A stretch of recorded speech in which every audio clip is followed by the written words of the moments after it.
Bonjour mes chers petits Gaïaliens, j'espère que vous allez bien. Je suis Laurent Dins, l'auteur de la saga Fantasy Gaiala, que vous pouvez découvrir en cliquant sur le lien qui se trouve dans le descriptif du podcast. Dans beaucoup d'univers de la fantasy, la magie est partout. Mais paradoxalement, elle devient parfois l'élément le moins mémorable.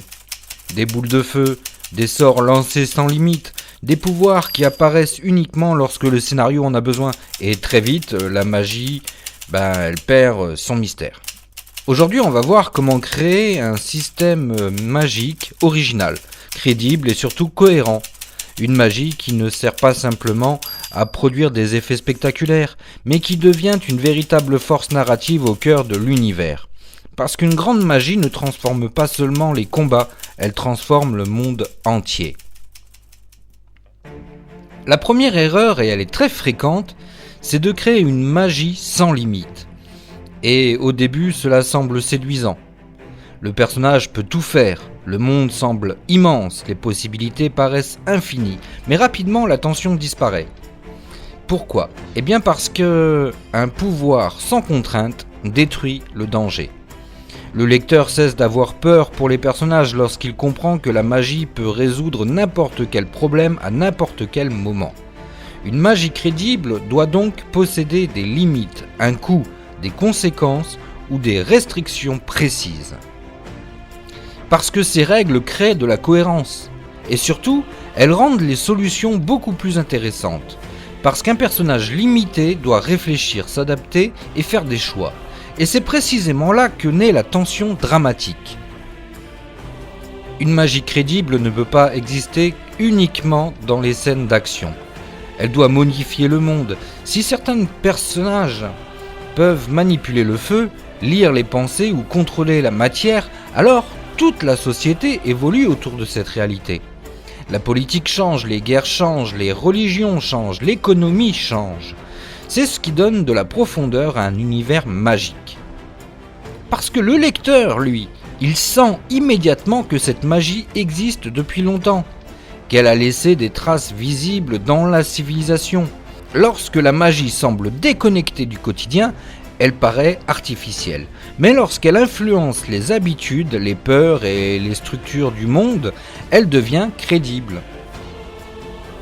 Voici un paradoxe intéressant.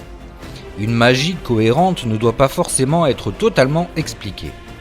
Trop expliquée peut tuer le mystère. La fantaisie fonctionne souvent grâce à une sensation d'inconnu. Une impression que certaines forces dépassent encore la compréhension des personnages. Et cette part d'ombre est importante. Le lecteur doit parfois ressentir que le monde contient encore des secrets anciens, des phénomènes oubliés ou des puissances que personne ne maîtrise totalement. Parce qu'une magie entièrement réduite à un simple mécanisme technique peut perdre sa dimension fascinante. L'équilibre est donc essentiel. Assez de règles pour maintenir la cohérence, mais assez de mystère pour préserver la magie.